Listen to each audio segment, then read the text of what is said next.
Tirupati Janasena party రాష్ట్ర కార్యదర్శి సుభాష్ ని రోజా వ్యాఖ్యలకు కౌంటర్ ఇస్తే నన్ను వ్యక్తిగతంగా టార్గెట్ చేశారు. నా కుమారుడి పెళ్లిలో కిరణ్ రాయల్తో డాన్స్ చేస్తే అసభ్యంగా పోస్టులు చేస్తున్నారు. డాన్సులు వేస్తే తప్పు పడతారేంటి? భూమన కరుణాకర్ రెడ్డి వైఎస్ జగన్ తోనైనా డాన్స్ వేయడానికి సిద్ధంగా ఉన్నాను. వైఎస్ జగన్ తో డాన్స్ చేస్తే వైఎస్ భారతి ఒప్పుకుంటుందా? ఆమెను ఒప్పించండి, నన్ను చంపడానికి టార్గెట్ ఫిక్స్ చేశారు. ఎవర్రా మీరంతా రే? నాకైతే అర్థం కావడంలా. సోషల్ మీడియా పొద్దున్నే ఓపెన్ చేస్తే నా వీడియోలు, నా ఫోటోలు, ఇంకా మీకు వేరే పనే లేదా? నిజంగా నాకు ఆశ్చర్యంగా ఉందంటే, నేను ఒక నిజాన్ని మాట్లాడితే ఆ నిజాన్ని కోసం మీరు ఇంత తాపత్రయపడుతున్నారే అంటే మీ భారతి గారిని అంటే బాధేస్తుందా?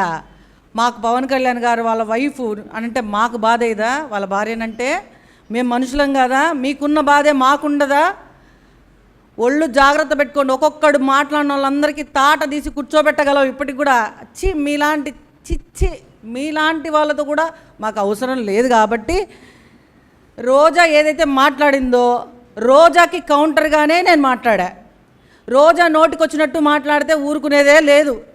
రోజా మాట్లాడిన మాటలకి నేను కౌంటర్ ఇచ్చాను. ఆ కౌంటర్కి మీరు బదులుగా ఏ ఫోటోలు పెట్టుకున్నా, వీడియోలు పెట్టుకున్నా నాకు ఏవి కాదు. గుర్తుపెట్టుకోండి, నన్ను ఎవరు ఏం చేయలేరు.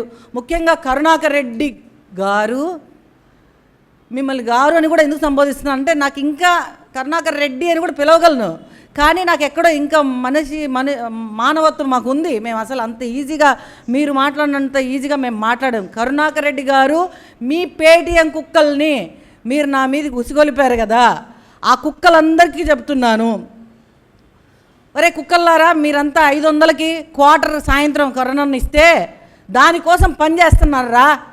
ఇక్కడున్న మేమంతా కానీ జనసేన పార్టీలో ఉన్నటువంటి లక్షలాది జన సైనికులు కానీ ఎవరు ఆయన దగ్గర నుంచి ₹1 తీసుకోలేదు. క్వార్టర్ మందుకు బిర్యానీ ప్యాకెట్లకు వచ్చిన వాళ్ళం కాదురా.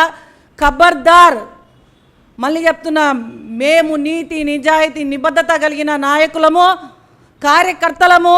పవన్ కళ్యాణ్ గారికి ఎప్పుడు అండగా నిలబడతాము.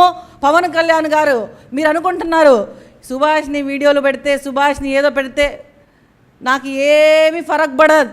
గుర్తుపెట్టుకోండి, ఖబర్దార్ కొడకల్లారా చెప్తున్నా. మళ్ళా మీరు నోరు అదుపులో పెట్టుకుంటే నేను అదుపులో పెట్టుకుంటా. మీరు మర్యాద ఇస్తే నేను మర్యాద ఇస్తా. మీరు రామ్మ అంటే ఇదిగోమ్మ, చీర అంటే ఇదిగోమ్మ అంట, పులగుర అంట. కాబట్టి నోరు అదుపులో పెట్టుకొని మాట్లాడండి. ఇలాంటి ఇదిగో కరుణాకర్ రెడ్డికి మళ్ళీ చెప్తున్నా, కరుణాకర్ రెడ్డి గారు, నీ పక్కన ఇలాంటి వాళ్ళే ఉండాలా.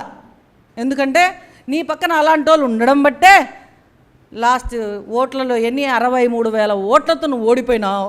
ఈసారి మళ్ళీ నువ్వు ఇట్లనే వాళ్ళని పక్కన పెట్టుకుని ఇలాగే మాట్లాడితే తిరుపతి ప్రజలు ఈసారి లక్ష ఓట్లతో మమ్మల్ని గెలిపిస్తారని నువ్వు ఖచ్చితంగా గుర్తుపెట్టుకోవాలి కరుణాకర్ రెడ్డి గారు. మర్చిపోయినా, ఇలాంటి నీచమైన కార్యక్రమాలు చేయడం మానుకుంటే బాగుంటుంది.